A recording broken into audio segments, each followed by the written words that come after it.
njohësh vetveten. Janë situata të ndryshme, mendoj, që na ndihmojnë në jetë që të ndoshta edhe të surprizohemi nga një dhunti, aftësi, durim, maturi, pjekuri, të gjitha me radhë. Mund të jetë kështu, pra ka faza të ndryshme që e veçojnë, e rrisin veten tonë, e tjetërsojnë, e ndryshojnë atë? Tani ka dy prizme, prizmi i ngusht, i vogël, i gjërave të përditshme, që ti sa doj një vetveten, si unë, që njoh vetveten, që jam vonë edhe vazhdoj të vi vonë në përvënd, apo të dal nga shtëpia 2 minutin e fundit. Kjo ja quhet ta pranosh vetveten. E një dhe vazhdon, nuk përmirësohesh, pastaj edhe në një prizëm shumë të gjerë, që është një prizëm filozofik, që njeriu e ndihmon, njohja e vetvetes, që vjen është me fat ai që mendon që e njeh të 20-tat, unë nuk mendoj që e njeh në të 20-tat, dhe kjo është një nga fatkeqësitë në thonjzat e njeriu, që në moshën më të papjekur, kur ti nuk e njeh vetveten, duhet marrësh vendimet më të mëdha, që kanë të bëjnë me shkollën, me formimin, me karrierën, me ndërtimin e familjes dhe me gjithë gjërat e tjera. Unë nuk do të ndroja kur të 40-tat, që për mua është maksimumi i njohjes së vetvetes dhe i realizimit me të 20-tat. Por, ja që kjo është jeta, do doja të kishim ato së prapthi të Benjamin Buttonit, që të lindnim të rritur edhe të vazhdonim të bëheshim fëmijë, por që jeta është e tillë. Por njohja e vetvetes sigurisht që vjen me maturim dhe të jep shumë lehtësira për të përshtatur në botë, për të ulur pritshmëritë, për të shmangur vuajtjet, për të realizuar dhe për të bërë gjithë gjërat e mira. Të 20-tat atëherë bie që është një moment që mund edhe të gabojmë. Mentor, ju mendoni se në të 20-tat merren pikërisht këto vendime të mëdha dhe pretendon se di se çfarë do? Problemi është që unë i përkas një brezi kur thotë 20-tat, është çike e vështirë ta përcaktosh, sepse vendimet që kemi marrë ne kur kemi qenë 20 vjeç, ka qenë për mua vendime format. Domethënë që thoshte partia duhet bësh kështu, thoshte organizata e nis duhet bësh kështu, Fronti Demokratik duhet bësh kështu, dhe ne ishim të detyruar të bënim ashtu. Nuk është se ishin zgjedhjet tona. Nuk vuani të paktën. Jo, nuk vuanim për një farë kohë, po mund të vuaje se mbrapa. Më vonë, kështu që brezi jon ka qenë thjesht strikt në të gjitha zgjedhjet, në të gjitha përzgjedhjet, sepse ishte i kufizuar në zgjedhjen e shoqërisë, ishte i kufizuar në zgjedhjen e marrëdhënien me një femër, ishte i kufizuar në jetën e përditshme, domethënë do të shifshe, do shikoje çfarë të jepnin, nuk kishim mundësi zgjedhje.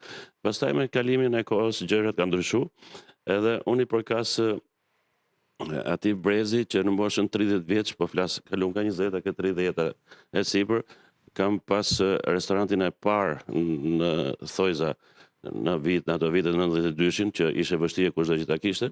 E fillova me pasion të madh, edhe tani që e shkëputa për një farë kohë që shkova në Itali, dhe kur u ktheva, ju riktheva po prat asaj moshe 30 vjeç, edhe tash pse jam, domethënë, moshë diçka shkon diku afër pensionit, prapë unë e bëj me qejf, domethënë ju riktheva po atyre viteve.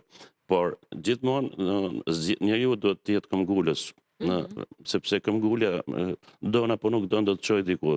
Domethënë këmbgulës për të mirë, nuk vlas këmbgulës për të keq. Domethënë po të këmbgulës, po të kesh besim te vetja. Po të jesh i vendosur, detyrimisht do arrish atë që don. Kështu që unë me sa shoh sot, për shembull, duhet ta mbështes edhe kur tha që ke 40-tat.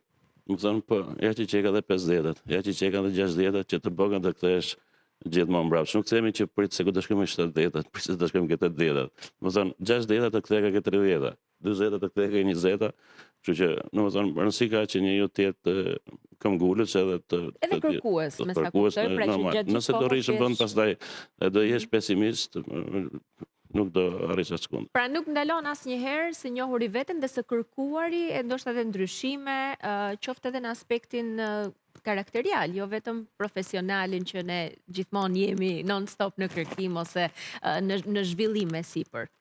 Unë do daloj aty ku e nisi Iva në fakt, që tha që njohja e vetvetes pastaj ka edhe një prizëm filozofik. Thënë kjo do t'i referohem dy shprehje që unë i mbaj gjatë gjithë kohës me vete. E para është që njohja e vetvetes është shkalla më e lartë e dijes. Tani nuk e dia e ka thënë Kanti apo Hegeli, po është njëri nga këta dy filozofë. Dhe dyta është një shprehje angleze që unë ja kujtoj vetes gjithmonë, që thotë I'll pass that bridge when I get there. Do ta kaloj atë urën kur të mbrij atje, sepse ne her pas herë duke menduar që e njohim veten, përpiqemi edhe të parashikojmë se çfarë do ndodhi apo se si do reagojmë situata të caktuara, por ndërkohë asnjëherë nuk e dim. Kështu që momentin që diçka të vjen, atëherë ti e di vërtet se çfarë ti jeton atë moment. Kështu që besoj që njohja e vetvetes është një proces që nuk mbaron kurrë, nuk mbaron asnjëherë, po njëkohësisht ka nevojë për shumë guxim. Dhe unë duke bërë, jo vetëm, por edhe për ta zbuluar veten. Sepse është shumë e rëndësishme që ta kesh të guximin edhe të kërkosh ta njohësh veten. Neve ndodh që të kemi frikë dhe nga frika u shmangemi situatave dhe duke u shmangur situatave apo qoftë edhe atyre që i quajmë gabime, ti kështu i ke privuar vetes një mundësi për të njohur, për të parë, për të eksploruar, ti nuk e di se ku të çon një derë dhe ku të hap. Pra do një guxim tjetër, do një lloj kuraje, do një lloj dashurie dhe ka nevojë edhe që ti ta kujdesesh edhe të jesh i butë me veten.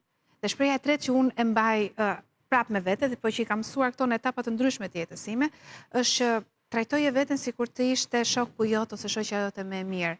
Dhe unë shpesh herë duke qenë që jam njëri shumë kritik, po këtë lloj kriticizmi e kam vetëm në raport me veten, sepse ndaj miqve përpiqem shumë që të jem mirëkuptuese ose të kuptoj edhe të jap një këndvështrim tjetër për t'i lehtësuar gjithmonë, kur e shoh që jam duke e bombarduar veten dhe e kam vënë shumë me shpatulla pas murit që si, themi sekond, po të ishte shoqja ime ngushtë do t'i thosh atë njëjtën gjë, edhe aty filloj edhe ndryshoj këndvështrim pastaj. Erion, për ta njohur veten. Më pëlqeu ajo që tha Anita që duhet guxim. Unë them që duhet guxim, po edhe kuriozitet. Janë dy faktorë që të ndihmojnë për marrë më shumë dije dhe për të eksploruar më shumë me veten tënde. Janë dy faktorë që nuk të lënë më, se në rast se do zgjedhësh për shembull të rish në divane dhe të shikosh Netflix, do njohësh Netflixin po kur veten tënde. Ose do shohësh, nuk e di, një dokumentar, do njihesh me dokumentarin po kur me veten tënde. Një njeri që nuk udhëton, një njeri që nuk lexon, një njeri që nuk eksperimenton veten në sporte të ndryshme, që nuk e teston veten në rrethana të ndryshme, do ketë shumë vështirë ta njohë veten. Mua më kujtohet një tregimi Guy de Maupassant që fliste për një personazh i cili ishte përshtatur me atë rutinën e vet, ngrihesh në mëngjes nga shtëpia, shkonte në punë, kthehesh nga puna, takonte gruan, rrinte me fëmijët, zgjohesh përsëri në mëngjes, shkonte në punë dhe në këto vite të kësaj rutine ndalon një ditë mbas 20 vjetësh, stopon sepse shef në një stol ulur dy të rinj që putheshin gjithë pasion. Ndaloj, e mendoj mirë, dhe tani ky është tregim, domethënë shkoj dhe bravo veten. Pra kuptoj që s'po jetonte. Dhe këtë bëjnë shumë njerëz, domethënë duke i mbyllur syt, duke mohuar, duke mos patur këtë guximin për të dalë nga ajo rutina e përditshme. Se po s'dole, po s'bër një udhëtim, për shembull, unë kam frikë avionin, dhe më është dashur të udhëtoj shpesh me tren. Dhe një herë udhëtova nga Brukseli për në Bruksel, Francë, Milano, më thënë Paris, Milano. Dhe u manita nga pamja, pata mundësi që të njeh dikë aty në tren të flisja. Domethënë gjëra që s'do i kisha, për nëse do të thoya një udhim të shpejtë me avion. Pra njeriu duhet ta testoj veten, duhet i japi vetes mundësi gjithmonë për ata që e kanë luksin, sepse ka nga ata njerëz që nuk i shmangen dot asaj rutine të përditshme. Një udhtim atëherë është një nga format. Po një udhtim, një lexim i një romani, të përfshihesh brenda romanit e tjera. Domethënë të eksplorosh me veten, të dalësh përtej asaj që je mësuar të prekësh çdo ditë tek ajo rutinë. Po faktikisht ne bijem në rutinë shumicën e kohës. Është shko, edhe rutinën do ta pranojmë si pjesë tonën, po do vi një moment ku edhe duhet të revoltohemi pak me atë që po na ndodh.